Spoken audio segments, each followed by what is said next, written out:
For this adventure, we're in Fields, Oregon at the start of the Oregon BDR.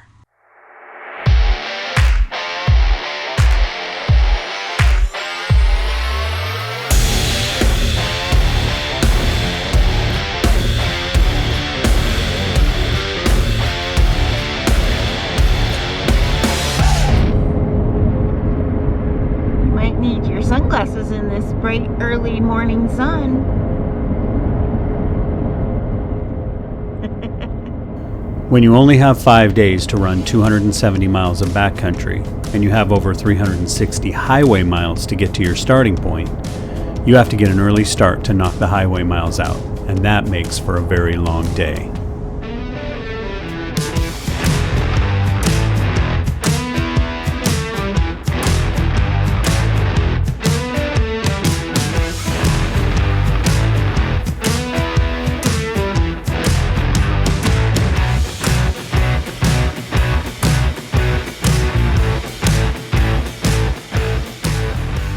We made it to the official alternate start of the Oregon BDR Section 1, Fields, Oregon, just in time to order one of their world-famous milkshakes and a burger. While we got our milkshake in a reasonable time, we were not prepared for just how long we would have to wait for our food. My hamburger is bigger than my bun. Don't worry, I can fit it all in my mouth.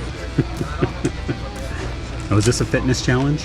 Yes, it's totally a fitness challenge. You fitting this all in your mouth? Oh, mosquito, yes. I'm fitting it all in my mouth.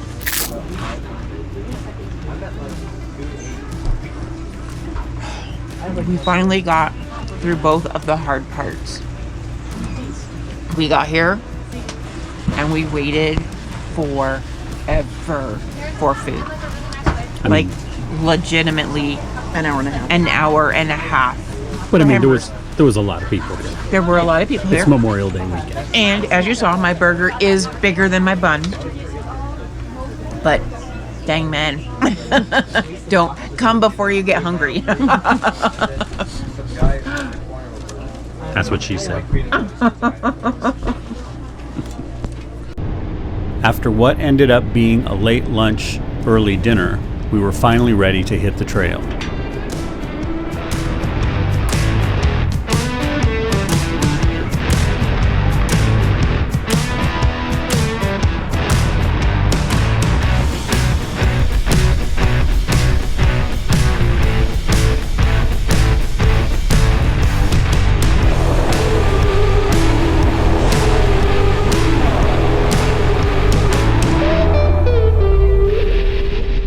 At first, the road was easy going, as I had anticipated. I expected the first half of the trip to be real easy riding, but then we started running into some washouts that got progressively worse.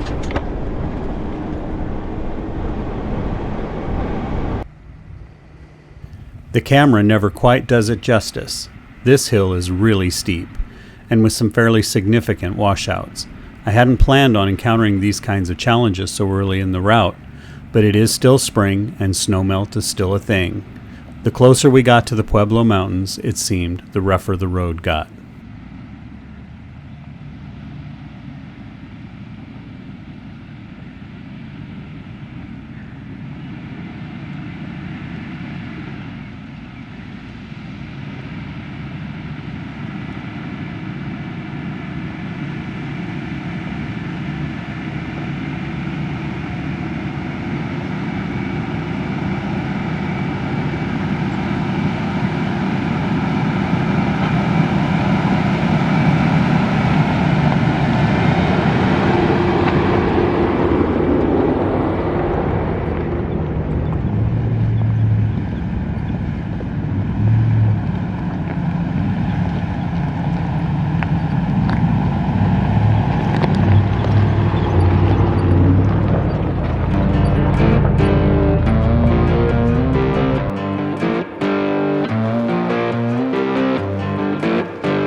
This was the first challenge that I did expect, and based on my research, with my fear of shelf roads, I expected Domingo Pass to be much worse than it actually is.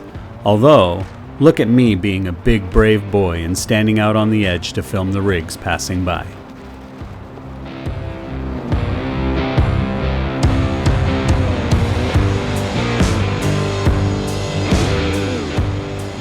It's really at this point where things get spicy. You're already a little off camber, but then you have to bump over this big boulder on the right side, which causes you to lurch toward the precipice. It still makes me shiver whenever I watch it.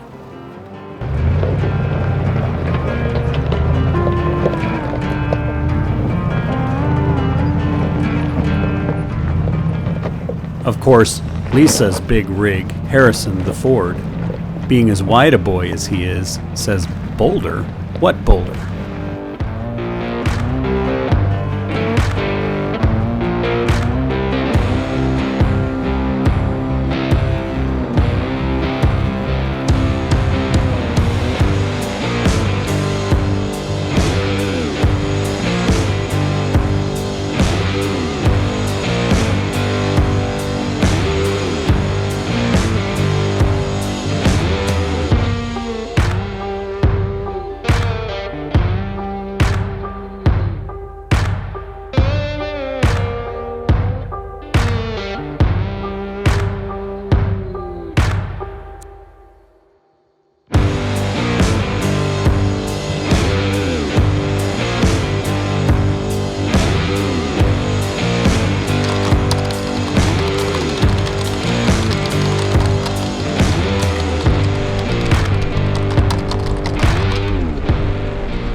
It's at this point where you really start to get a sense of the scale of what we are about to do. Nothing but a sea of sagebrush for as far as the eye can see. And before we're done, we'll be on the other side of as far as you can see, and then some. Just miles and miles of open desert.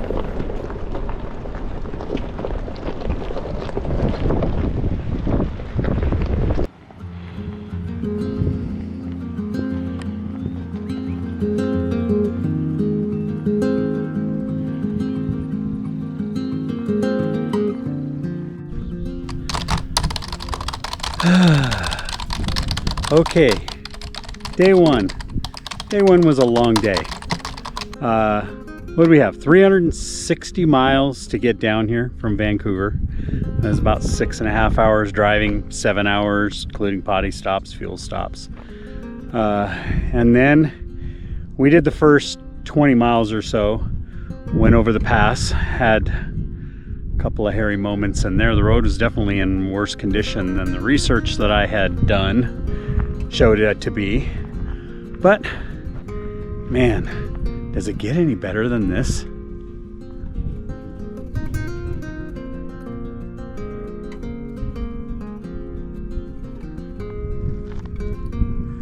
I don't know if the GoPro will do this justice. This is absolutely the most gorgeous view. You know what I'm going to do? I'm going to take film with film camera and put it in here so that you can see what it is that I'm doing, what I'm trying to show, because this is really gorgeous. And it's clear skies tonight and no moon means for some really awesome time lapse. I am super excited. Section 1, we're excited to be in the middle of this.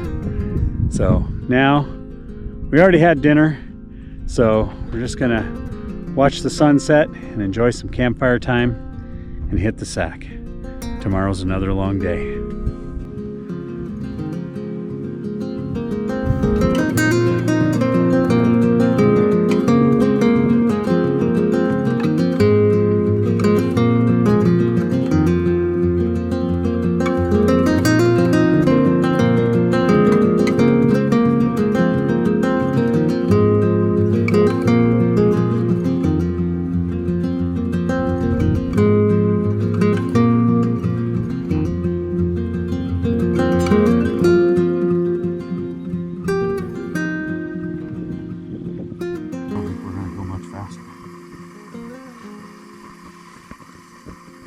We got all the way up to 18 miles an hour. At one point. At one point, when it was, that kind of super flat, We're on the but we spent a whole lot of time at about 3 and 4 miles per hour. Right. Yeah. The road was definitely a lot more rough than I was expecting it to be. For sure. But nothing we couldn't handle. Makes for some good video. No, it's nothing It'll make very for even better video if I actually turn the camera on. Details. I mean, at least it wasn't me this time. Oh, there's stuff. Oh, I was like, what? That's definitely a star. It's still in the same spot. 1, 2, 3, 4, 5. Too late?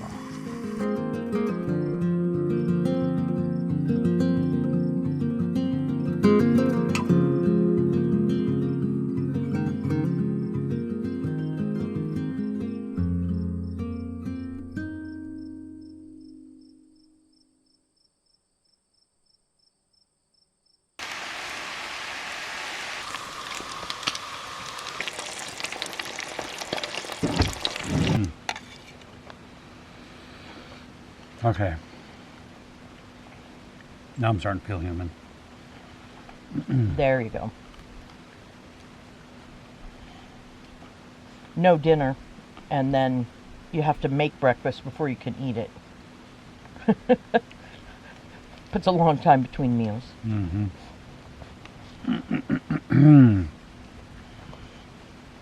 You definitely did not have any, like, evening snack type things. We totally could have. I just wasn't hungry at all. Well, by the time I crawled into bed, I was. Oh, were you? Uh-huh. Because I have like cheese and crackers and stuff in my fridge. I could have and apples and grapes. I could have given you something. I'm sure I could have probably eaten one of my cashew bars. That would have helped. But those don't stay with me very long. Okay. Day 2 on section 1 of the Oregon BDR. Got breakfast done.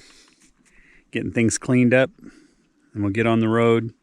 We've got about 150 miles left, I think, of the Oregon BDR. Probably not going to get that all done today, but we're going to get a big chunk of it. Got some challenges up ahead of us, I think, so we'll see how it goes.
Back on the road, we were actually in some decent smooth 2-track, which was more like what I had been expecting, so we made some good time.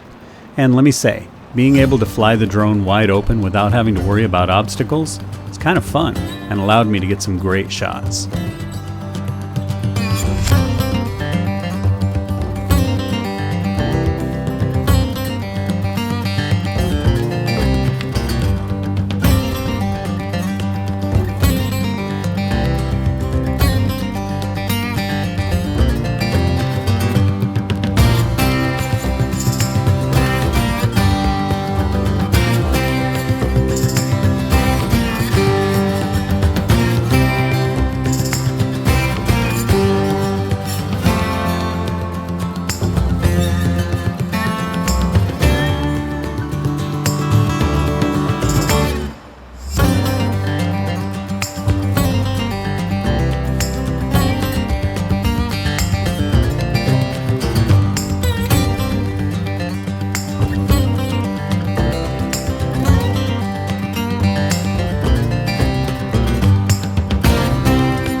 Michael said it's a road compactor.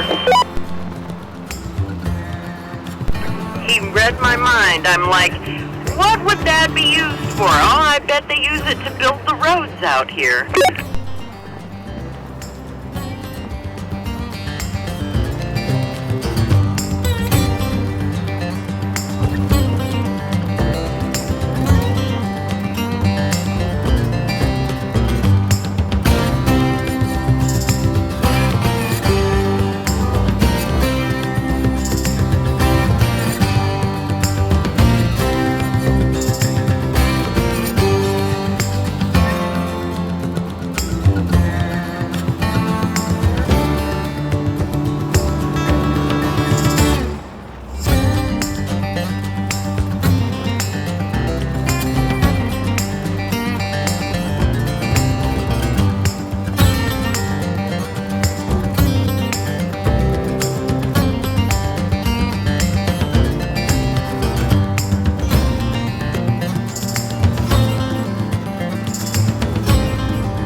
We were making good time, but the smooth sailing wouldn't last.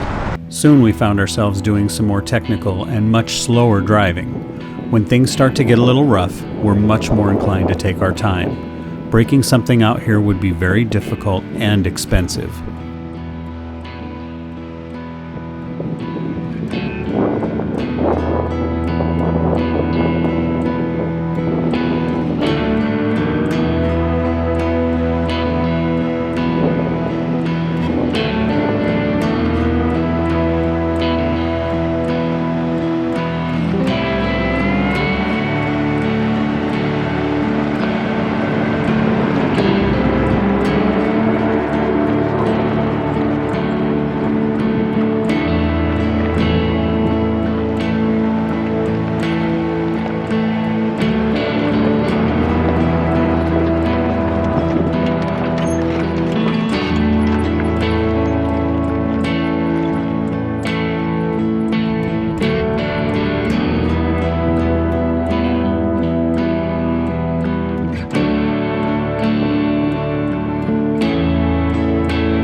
Section 1 of the Oregon BDR would forever redefine what off-camber means for us. With our new tilt gauge, we were able to get a sense of where that danger point lies, and we pushed that limit far more times than I was comfortable with.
was fun. Yes, it was.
We're making pretty good time now.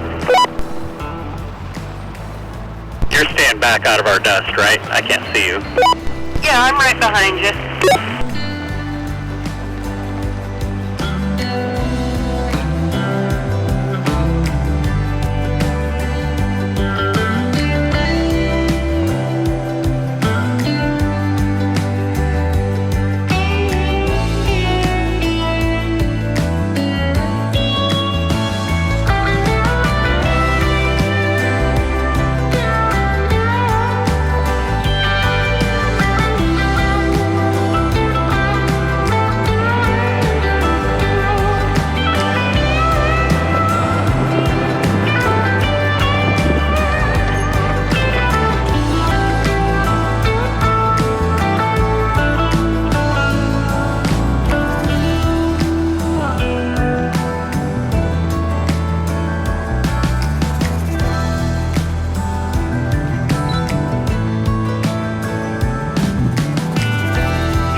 is a butt clincher.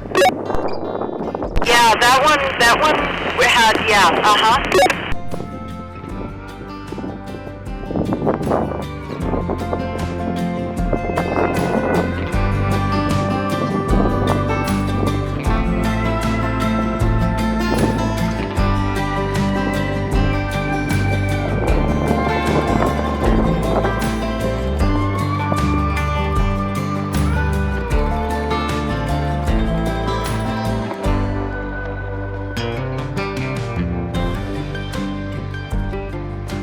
Nice and slow.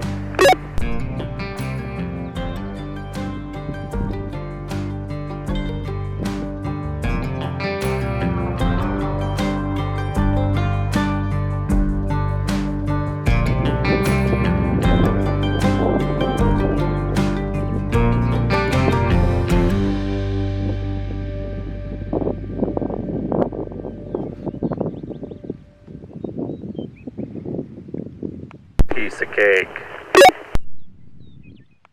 Ellie made it look easy, Lisa. Well, next time she can drive my truck down it. I think you took the hard route. I must have. I don't know if I can drive your truck. I was bouncing all over the place and kind of doing the holy shit. Here we go. Here we go. With all of the research I've done, I couldn't find anyone who had made this trip in May, let alone in a four-wheel vehicle. In fact, there are very few videos out there of people running Section 1 in a four-wheel vehicle at all.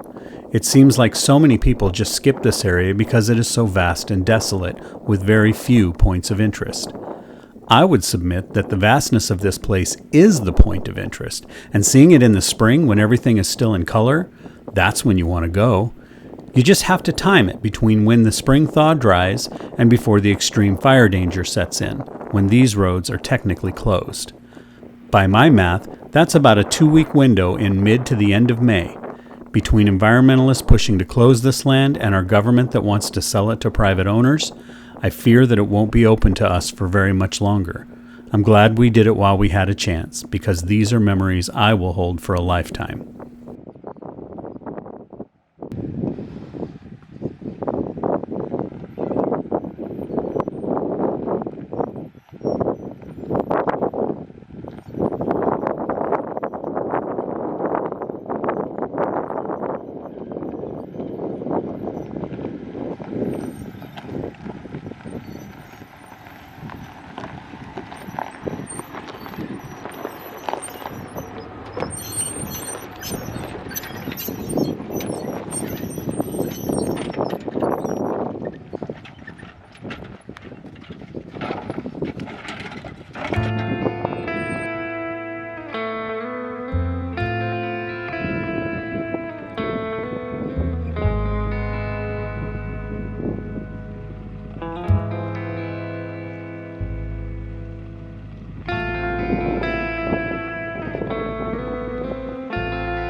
get wet.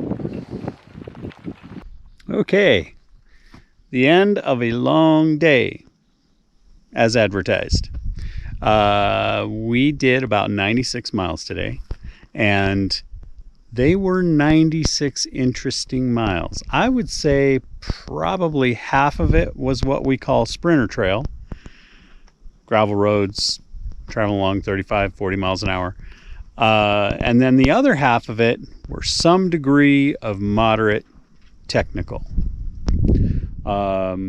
We had quite a bit more technical than what I was expecting to have.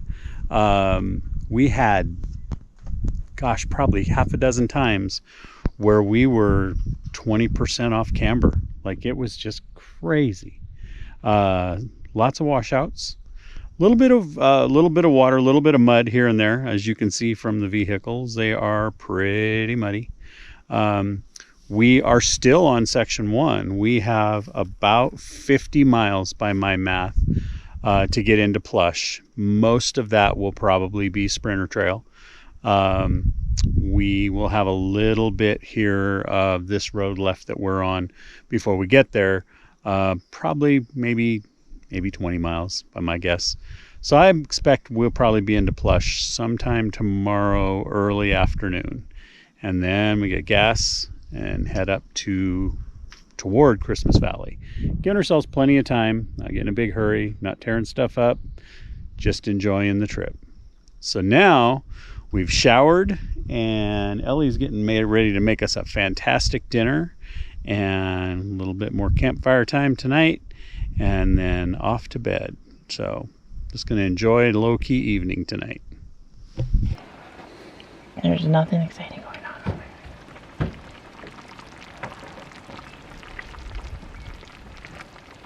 Yet.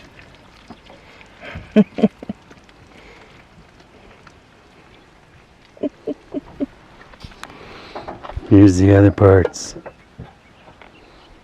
And that.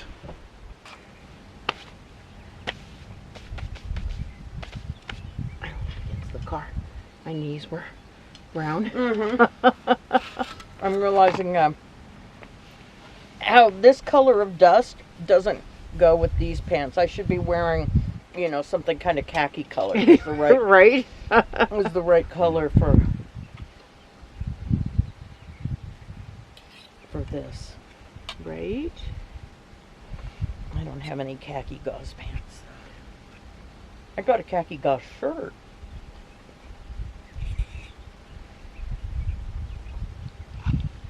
It's pretty good. If you want it spicier, you can always put more Franks in there. No, it's perfect. It is just perfect because you think, oh, this isn't spicy, and then on the back end, you chew and you swallow, and then you're like, oh yeah, there's the heat. There's the heat. Now, there's plenty. Mm-hmm. And I think if we're going to do this again next time, Half the recipe. cut the recipe in half. Mm-hmm. Yep. And more chicken, less pasta. Or the same amount of chicken, less half pasta. the pasta. Yeah.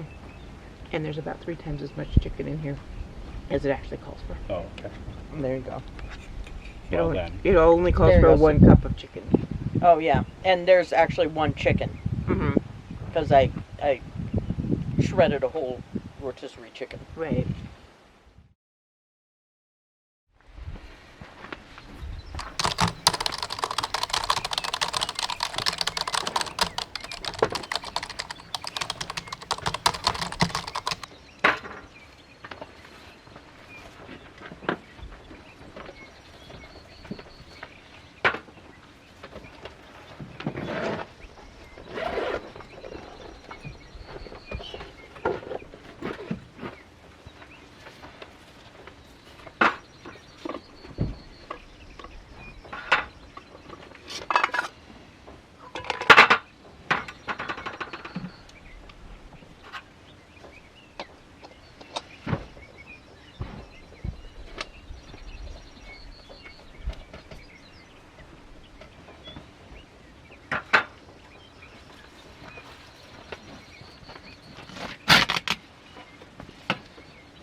So I got a new gadget.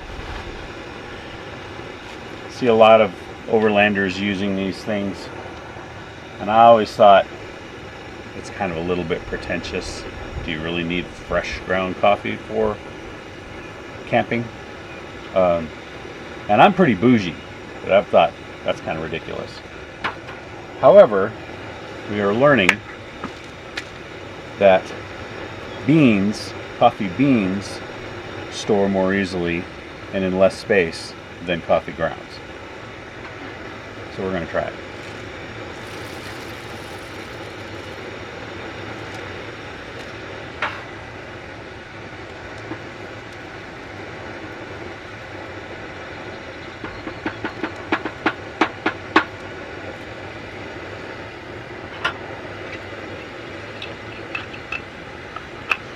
So you're going to see me doing that thing you see lots of overlanders do, grinding my coffee in the morning.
Adult 98.6 is in the room. Did you wake me up when the wind was blowing last night, Or did the wind wake you up?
As we approached the Heart Mountain Antelope Refuge, it was time to put the drone away, so we did not get a lot of video of the travel out to the main gravel road.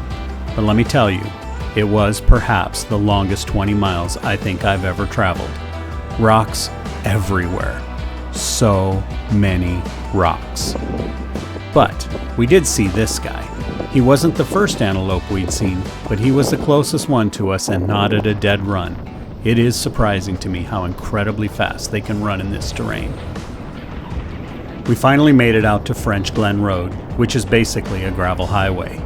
We set our sights on Plush and hit the gas. It would seem that Section 1 would have one last treat for us. Sort of the prize for completing the journey. As you drop off of the Heart Mountain Escarpment, you're treated to an incredible view of the valley below, where you truly get a sense of the elevation we'd been traveling, and it gave us a whole new understanding of what high desert means. And from here it was a short run, mostly paved on into Plush, Oregon, which is the end of Section 1 of the Oregon BDR, and will conclude this video. If you've made it this far, why not give us a thumbs up? Even better yet, leave us a question or comment. We love interacting with our followers. If you've enjoyed this video, you should consider hitting that subscribe button, and while you're at it, hit the bell as well. That way, you'll be notified whenever we post new content, because we're not the kind of YouTubers who post content regularly. Thanks for hanging out with us. We hope to see you on the next adventure.